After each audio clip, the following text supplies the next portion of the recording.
Syempre, it's from the 80s and it's very iconic. Wow! Ayun nga, nakaka-pressure kasi sinasabi nila na hello everyone, this is Jeff Moses, yung mga ka-ATM. I'm one of the cast of Bagets the Musical. So ayun, let's answer some questions.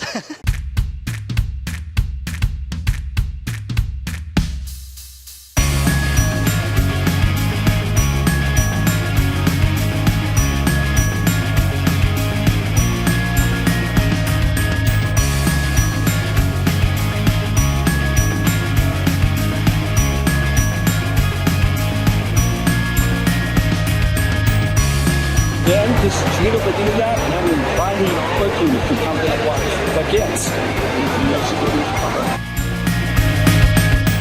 This is Nelson Galas inviting you to watch Bagets the Musical. This is Martin Javier inviting you guys to watch Bagets the Musical right here in Newport.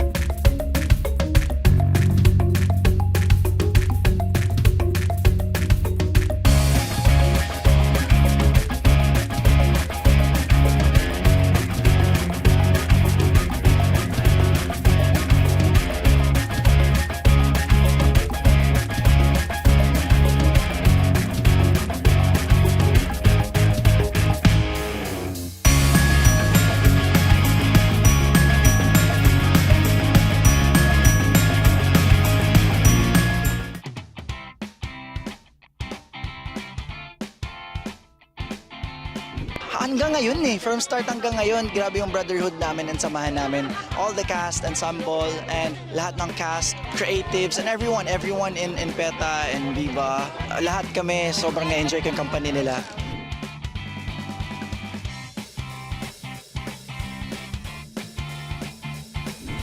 I consider this one as one of my biggest project yet. Siyempre, it's from the 80s and it's very iconic, no? Natuwa ako kasi hindi ko din naman in-expect dati. Like, random audition lang.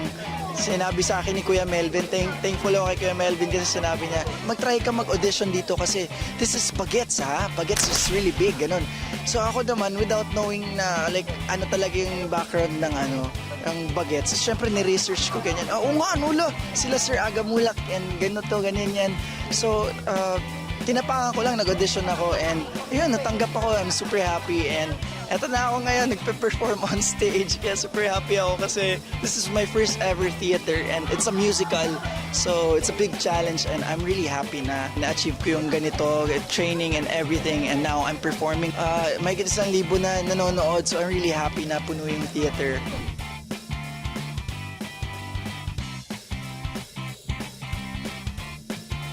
Wow! Ayun nga, nakaka-pressure kasi sinasabi nila na, boys, pag lumabas kayo sa theater, considered na kayo triple threat. So parang sabi ko, kaya ba namin pang pahawakan yun? Oh, sabi niya, yes, tawag kayong ganun kasi syempre kumakanta kayo, sumasayaw kayo, nag-a-act kayo all at once on stage. So tuloy-tuloy nyo lang, wag niyong walain yung training nyo, yung practice nyo everyday, ano yung routine nyo, yung vocalization nyo, yung pagpapractice nyo sa sayaw, yung muscle memory, huwag nyo walain yung knowledge na yun, i-instill yan forever sa inyo, basta disiplina lang daw. So, ay naniniwala naman ako na lahat kayang ma-achieve, basta paghirapan at syempre pagsipagan, no? Not to pressure myself, but to inspire myself na ma-push pa yung sarili ko na to do more. And ayun, let's see kung ano yung pwede pa nating mai-offer. Pagtrabahuan at pag-pray lang.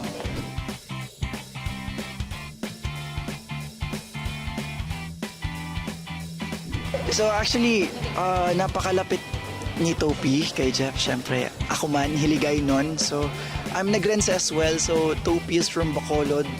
And ako, I'm from San Carlos City, 1 hour and a half away sa city namin yung Bacolod, and also yung lolo ko is from Iloilo, so hiligay nun talaga, pure. So yung roots ko, hiligay nun, and I also love sports and martial arts. Nag-aaral din ako nung bata ko, so hindi na rin napalayo si Topi kay Jeff Moses.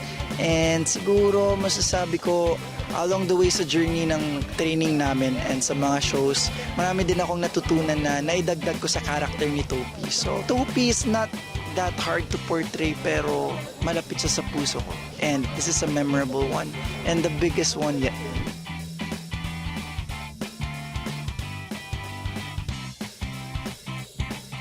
Sasabihin ko sa kanya na napakatapang mo. Kasi naging mature siya na naharapin yung mga challenges kahit though hindi wala yung mommy niya lagi, but yun dahil sa mga kaibigan niya. So that's one thing na I can relate to kasi I've been away with my parents since I was a kid.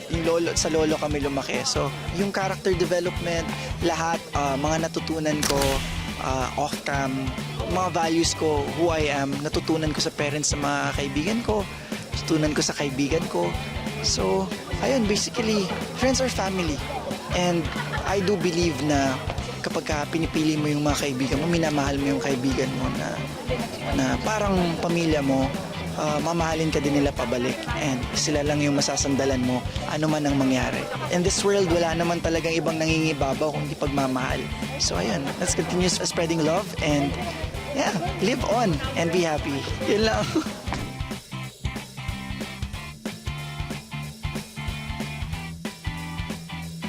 Grabe, nakaka-touch naman yun. So siguro sasabihin ko na be like me, be strong. Marami mga hurdles, marami mga challenges ahead and happening. Ma-overcome mo rin at makikita mo rin yung answers pag hindi ka sumuko. So laban lang palagi and aya! Bigla na lang nagtopi. Aya!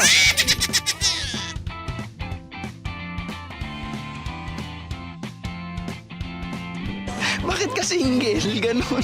Bakit ka single, Topi? Or maybe about his roots. Kasi syempre, ako, not to brag, pero ang dami din kasing interesting sa culture ng syempre mga Hiligayno at mga Ilonggos. They're known for their character na malambing sila, sweet sila. And I do agree. Growing up talaga, very nurturing talaga yung mga and then the way din sila mag-speak, they're very lambing, they're very hospitable as well. So ayun, siguro kung mangyari man yon in the near future, ang ganda na pumunta ng Negros, ang triggered, and or Iloilo, di ba? So ayun, next target ba mga ka-ATM? Nag-promote na, di ba? Na-pressure naman yun. Pero yeah, yun. So parang siguro yun yung ma-introduce ni Topi yung roots niya and kung ano yung kinalakihan niya. Once again, thank you so much ATM. This is Jeff Moses from Bagets the Musical.